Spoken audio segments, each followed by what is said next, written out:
He almost turned back at the glass door, his hand hovering over the cold steel handle as laughter drifted from inside. The upscale restaurant. Crystal chandeliers glowed like constellations, and men in tailored suits sat across from women whose watches probably cost more than his car. Daniel Carter adjusted the frayed cuff of his only button-down shirt, the one he saved for court hearings and parent-teacher meetings, and reminded himself why he was here. Free dinner, a moment of normalcy, something to tell his 8-year-old daughter, Lily, so she'd stop worrying about whether Daddy ever smiled anymore. The invitation had come by mistake, he was sure of it. An email offering a spot at an exclusive elite matchmaking dinner, promising compatibility, conversation, and a complimentary meal. He'd replied explaining they must have the wrong person, that he was a warehouse night shift supervisor with overdue rent and a daughter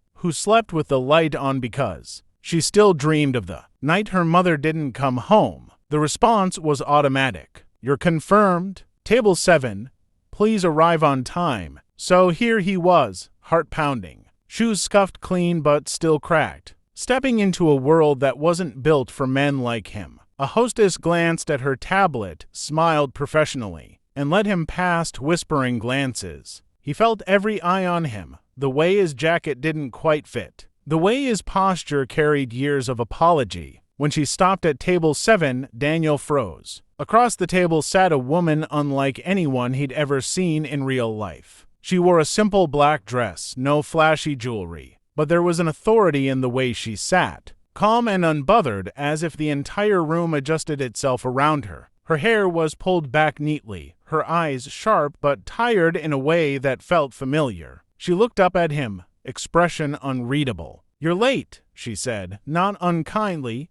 Sorry? I think there's been a mistake, Daniel replied quickly. I'm probably at the wrong table. She studied him for a moment, then gestured to the empty chair. Sit. Something in her voice made him obey. As soon as he sat, he felt it, the weight of curiosity, judgment, disbelief from nearby tables. Whispers rippled like static. He didn't belong, and everyone knew it. The woman across from him reached for her glass of water and blinking. Daniel Carter, she said. Single father, night supervisor, no college degree, daughter named Lily, peanut allergy, reads to her every night. His stomach dropped. How do you? This is a matchmaking event, she said calmly. I did my homework. Then you know I don't belong here, he said, lowering his voice. You're out of my league. This whole place is. She smiled faintly at that, but there was no humor in it. You'd be surprised how lonely the top can be. Before he could respond, a man in an expensive suit approached the table, face tight with irritation. Miss Hayes,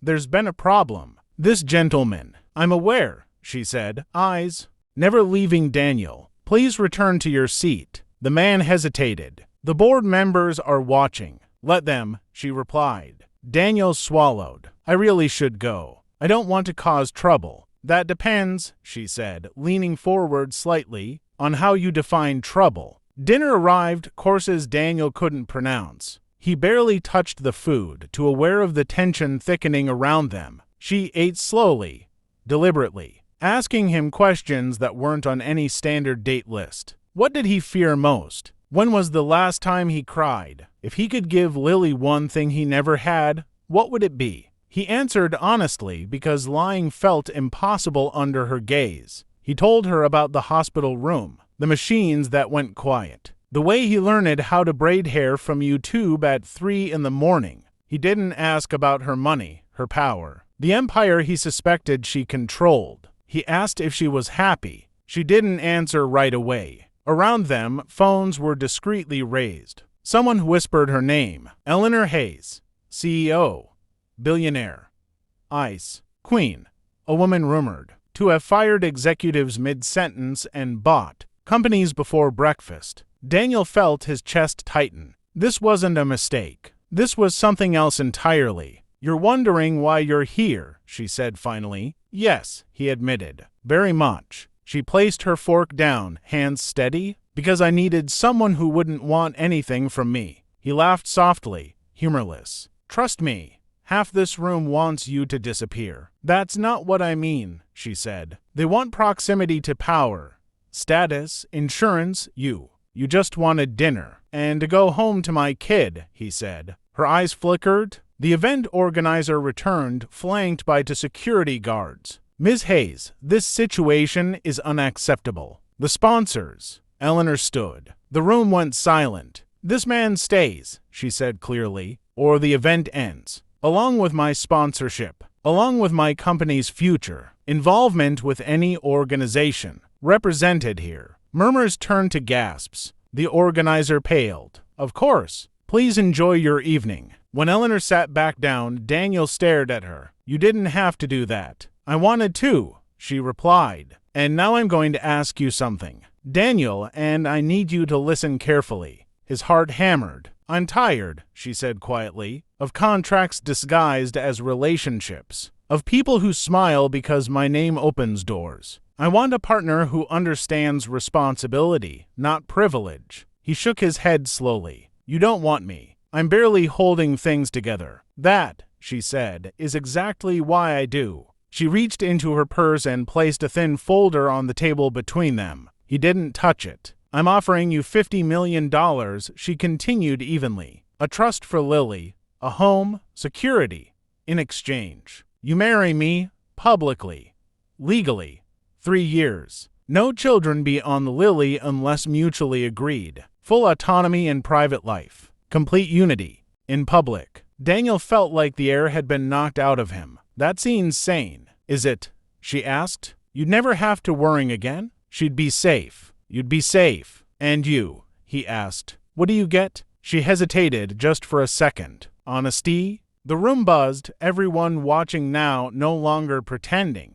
Daniel stood up, hands shaking. I can't be bought. Her voice softened. I'm not buying you. I'm offering you a choice. He thought of Lily's inhaler. The eviction notice folded in his jacket pocket. The way she asked him every night if everything was going to be okay. He also thought of dignity, of love, of the way his wife's hand felt the day she promised forever and meant it. I won't marry someone who doesn't want me, he said. Eleanor stood as well. Then leave now. Silence fell like a verdict. She met his eyes, something raw breaking through the steel. Or marry me, she said quietly, and we figure out the wanting part together. Daniel looked around at the stunned faces, the wealth, the power. Then back at the woman in front of him alone in a room full of people. I need time, he said. She nodded once. You have until you reach the door. He walked. Every step felt like gravity pulling him back. At the door, his phone buzzed. A photo from Lily, smiling, missing a tooth. Text beneath it. I love you, Daddy. Daniel turned around. I don't know how to be your world, he said. Voice steady despite the storm inside him. But I know how to protect my daughter. And I know how to be honest. Eleanor's breath caught. If this is real, he continued, if this isn't a game or a headline, then I'll stay. Not for the money, not for the deal, but to try. For the first time that night, she smiled fully. The cameras flashed. The room erupted. But Daniel only saw her, and for the first time in years, the future didn't look like something to fear. It looked like something unknown, and that, somehow, felt like hope.